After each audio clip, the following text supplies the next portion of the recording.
Good evening. This is John Flannery, and I'm glad to have a chance to talk to you. We're still sailing north, and Holly's assisting me, my engineer, and we have chosen as our studio our hotel room. So that's where we are. I want to thank you for all the kind things you've said about us taking rest and so forth, and we have mostly, and I think it's made a difference. I have some comments today that may mirror what you've already thought about the goings on. And if there's anything that we know for sure about the Trump administration, it is corruption. Corruption like no other instance of corruption in American history. It's like a cancer that spreads through this administration. We find it everywhere, every day, in every corner, and it's done in the open. There's not even an effort to conceal it. Now, Cohen, his fixer, you may remember in the first administration, he sought some advantages in trying to get business for himself. Now, we have a model in the second administration. He's deportation border czar bigot Tom Homan. You may have heard him, kind of a rough-talking guy. He knows everything, and it's just everything is very simple for him. It's very simple because it's not very ethical what he does. He was like the New York political boss Plunkett, who said he seen his opportunities and he seized them, and he paid the price for it too. Unlike that, I'm not so sure that we're ever going to see Homan pay the price for it. Now, let me go into it a little bit. He offered to help businessmen get contracts in the second administration. Now you might say, well, how legitimate can that be? You be the judge, because the FBI approached him in undercover capacities, not revealing who they were, or that they were the government, or that they were taping him. And Homan accepted a bag with $50,000 in cash to do the deal. It was a sting operation. It went down in September 2024, which is before the election. You can't blame a man for planning, even if it's criminal, I suppose. And only a felon as president would look kindly at a man to appoint him to a public position. And he did. Of course, at least at first, he saw that the Department of Injustice wouldn't prosecute him. And so that case went south, while we turn on retribution for those others that Trump considers his enemies. Now, we also have the large overhanging question of the shooting of Charlie Kirk. Okay, that's terrible. That's a disaster. That shouldn't happen. And there was a memorial today for him. Now, it's interesting how this is being covered. In fact, it seems to me that they're covering word for word whatever is said at it. And I don't know, and I may be isolated from all the news, being at sea, so to speak. But there was a memorial for Charlie Kirk, and his chief of staff quoted Soren Kierkegaard. It surprises me that he even knew who that was. And Mikey McKay, the chief of staff, he said, quote, this is quoting Kierkegaard, not me or anybody else, quote, "The tyrant dies and his rule is over." And it's interesting. You wonder if he read it, But as there's a second sentence, which I guess he preferred, but he didn't quote that sentence. He quoted this one and another sentence. "The tyrant dies and his rule is over." Couldn't agree more. And, there's no question that we should not be celebrating the death of anyone and how it came about and so forth. But we can't lie about what did happen and how we came to this impasse and what it's all about. Now, I decry the violence that brought him down, but we have to consider what his assassin said since, because we have to understand the context, whether we agree with it or not. And what he said was, "I had enough of his hatred," referring to Kirk. He finished with this expression: "Some hate can't be negotiated out. Can't happen." He told family members that Kirk was spreading hate. And Robinson left a message for his roommate that, quote, "I have the opportunity to take out Charlie Kirk. I'm going to do it." This is a shame and a disgrace, because there was a petition that could have avoided all of this, signed by hundreds of students and teachers asking the school not to permit Kirk's hate rallies. And that's what they were. Okay, you can have disagreement about it because you agree with the hate, but It seems he was against every group imaginable and didn't care to have any protection for people. And it goes on and on. Anyhow, this entire confrontation, if you will, between a sole shooter and students and so forth that felt he was going to have a hate rally could have been avoided, but it was not. The school administration,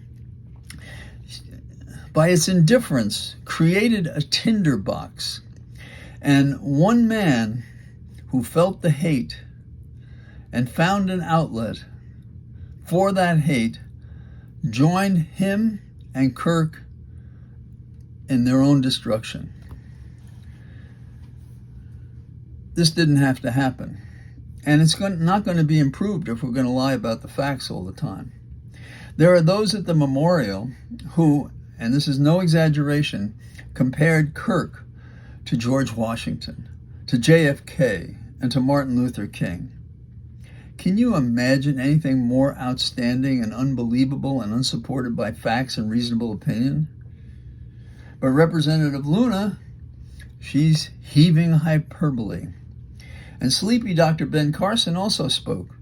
And he said Kirk praised the fact that most of learning comes outside the classroom. Well, I'm not against people learning elsewhere, but I would much prefer anybody with any gifts to learn and to socialize and to become part of society in a way that universities and colleges and schools can, and to adjust oneself to a whole plate of things that become your code of ethics. And in that regard, it would be nice if you followed the Constitution, you follow the laws, you follow the rigor and historic precedent for how we do things. But we have a person that's being remembered, and that's fine, but I think we have to be honest about who he was. Now, in another instance of corruption that we can't overlook is Eric Seibert. No, he's not corrupt. He's the acting U.S. Attorney for the Eastern District of Virginia. And he resigned because he was directed to prosecute the New York AG, Letitia James, for mortgage fraud. So why didn't he do that? He found no evidence to support that proposition. No way that he could ethically go forward with even a probable cause standard that a crime had been committed and take it to the end of a trial or a plea or a settlement or whatever. Trump wants his retribution. You may remember he repeatedly attacked, and racially attacked Letitia James. And so now, is he getting his retribution? Because I don't think America needs it. I think this is him. Nobody else. So who accepts the situation to replace Seibert, given this set of facts? What prosecutor could come in and just indict the New York Attorney General? In the Trump administration, in his regime, I guess you can do anything you want because that's the way they do it. The laws, the rules, and whatever aside. Why not?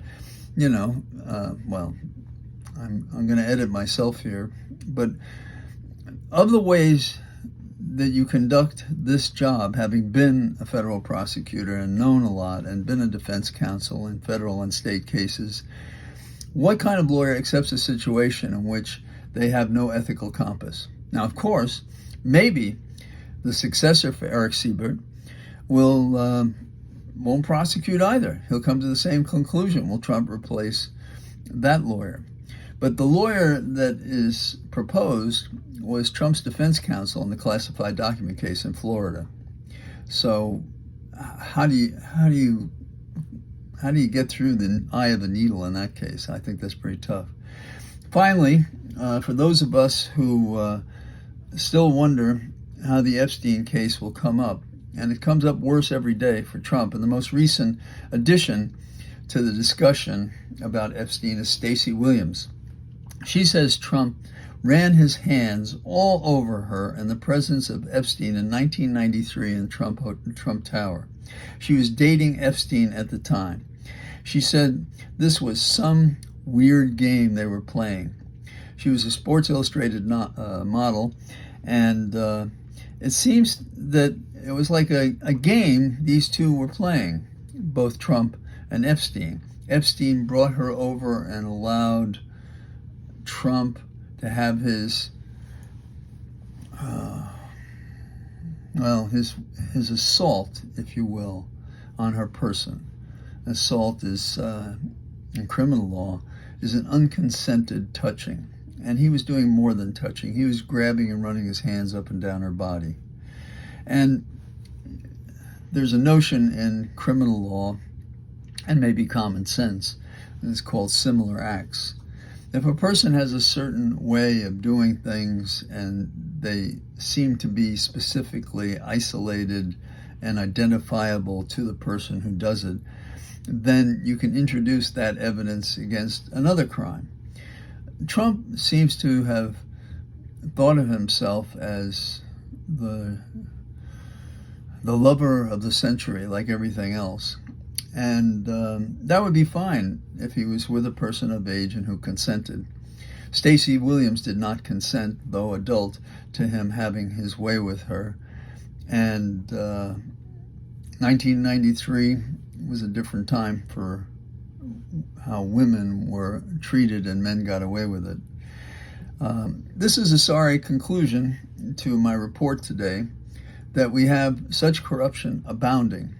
The favorable news is that we have people resisting and fighting and getting the facts out and talking about it. And when we have, for example, a senator like Cruz say in connection with the Kirk case that he would not have forced someone out of a job for a position he disagreed with, that is basically the law, but it's not being followed by the current president. And Cruz is talked about as a potential successor to the president. So does this augur well for the Republican Party, that someone as conservative and is unsupported by, say, Democrats, can find a pathway, or feels he has to find a pathway to follow the law? This would be an encouraging change. We're just going to have to watch it and see what other Republicans do. But to date, the Republicans have put up with anything Trump does, and we must reach an end on this. Trump is ready to have boxing matches at the White House next. Maybe if he got in the ring, I think we could raise a lot of money. I would certainly pay $20 to see that. And I'd like to choose a professional boxer from Ireland to be the other guy. And I sort of imagining him running around a ring trying to avoid being punched in the face. But, this is just a simple metaphor and fantasy and has no reality, because Trump is a coward and would never get in the ring with anyone. So that's what I got for today. I hope you're doing well. Thanks again for all your kind words and messages. And Holly and I will keep in touch as much as we can as we repair our stuff to come back to battle and work on our animals in the next few days. All the best. Bye-bye.